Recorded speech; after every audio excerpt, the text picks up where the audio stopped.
Good afternoon, folks. We have a special message from Construction Business TV for you at the end of this broadcast today. We'll be reporting on available homes for sale in Portland that are in short supply, and we'll be talking about the 2021 Portland housing market outlook. My name is Sean Tolan. You're watching Construction Business TV, Portland, Oregon.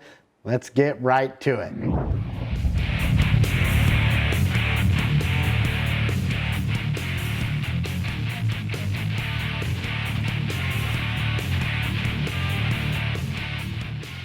Welcome. If this is your first time here, thank you for watching. We're your news and information source for all things related to the building trades community across the Pacific Northwest. So with that said, we'll get back to it.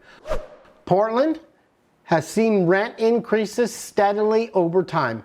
New home prices averaged just over $450,000 in 2020 across the Portland metro area. Is this a good thing? Well, it depends. As home values appreciate, so do rents. They continue to go up. This is due to a number of factors.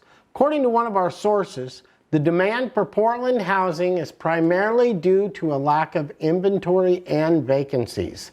And in a report I got here, according to Freddie Mac, Oregon has the largest inventory deficit in the nation at nearly 9%, followed by California at 6%. Now, as the largest city in Oregon, Portland is primarily responsible for the state's insufficient housing supply. They continue to say it is safe to assume demand is pent up and the coronavirus has only exacerbated the situation.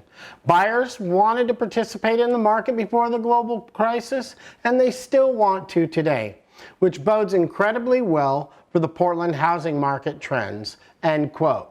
So it's not all bad news here locally. However, there are a few things we're monitoring. Demand has left the door open for investors to practice and explore potential exit strategies, and this can affect new builds as we move forward.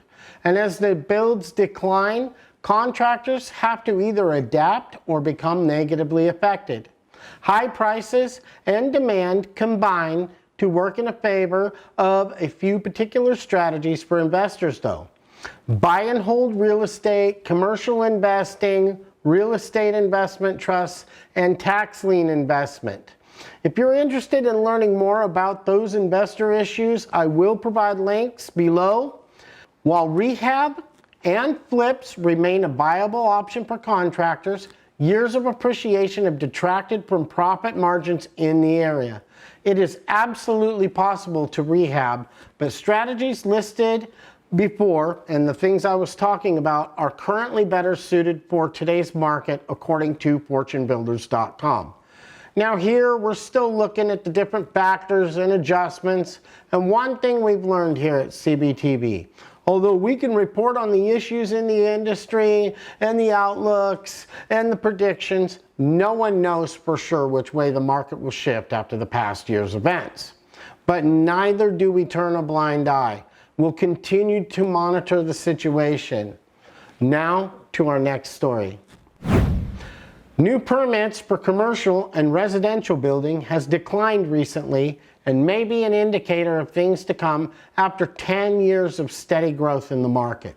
According to Oregon Live, Portland's decline is far outpacing other West Coast cities, and economists warn the city is headed for another housing crunch, which could trigger another cycle of skyrocketing rents, displaced tenants, and homelessness. Developers say policies in Portland that have been adopted to make housing more affordable will have the opposite effect, making rents much more expensive by severely constraining supply. That's the end quote from the developers. Now, we've been doing a series on affordable housing projects. You can find those on our channel here. They've been in the previous reports, but we wanted to share a balanced perspective with you that is coming from the developer community as well as the industry experts. With lumber prices, supply chain issues, layoffs in the city's inspection department, a decline in new apartment building permits, a housing crunch, and more. Wow, I mean, it's just a lot. So we're keeping an eye on where this is heading as it affects the men and women who are building our city, and that's you. How they put food on the table and the homes they live in. Here at Construction Business TV, we exist to serve the local building trades community. The contractors that have the heart to show up every day, no matter what the conditions are, doing the hardest jobs in the city so that we may enjoy our homes, businesses, parks, playgrounds, retail establishments, grocery stores, and more. As times change or get tough, we here at CBTV are here for you. And we want to hear from you. We want to hear from the contractors. We want to have the interviews.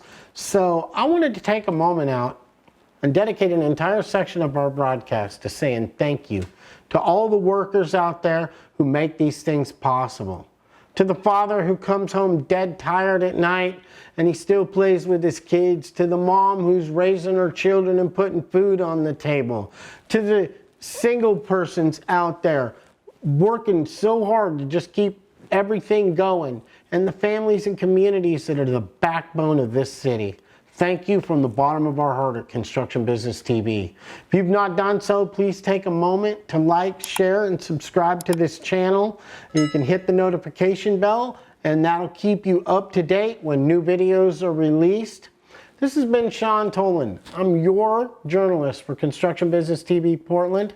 Have an amazing day.